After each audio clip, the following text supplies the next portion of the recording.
we have set up here is a cold soak, and showing several different containers that you can use.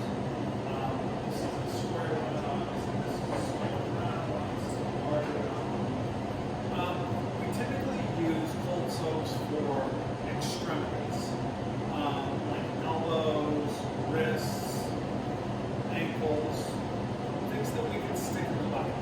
The larger the bucket, the more we can stick in. Alright, so in this case, I'm icing the elbow, you drop that right in there, right? It's filled with water, it's filled with ice. That will just allow it to soak in there for the next 20 minutes, right? 20 to 30 minutes. How long is a cold soak? Typically the same amount of time as an ice bag or a cold whirlpool. It would be 20 to 30 minutes.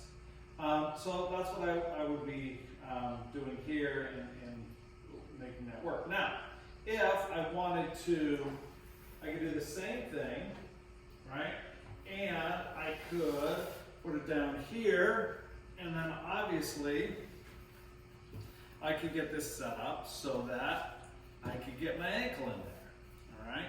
And drop that right in and do a cold soak for an ankle. So if I don't have a whirlpool, I could use anything that will hold water, to be honest with you. A large garbage can. Some of our large garbage cans, the plastic garbage cans, we fill those up, half with ice, half with water, and the athlete will stand up to their thigh, and they will ice both their ankle, their knee, their thigh in that type of cold soak. So we can, anything that fits in the bucket is what we can do. You can see if I wanted to ice my shin in this, that wouldn't work. But if I pulled this down and I put my foot into that, then I could get that all the way up to my shin and I could ice my shin. So again, it just depends on what you're going to get in there. But you do have to get it down to the correct temperature where it's therapeutic. And you're still going to go through, in most cases, the cold, the burning, the aching, and the numbness.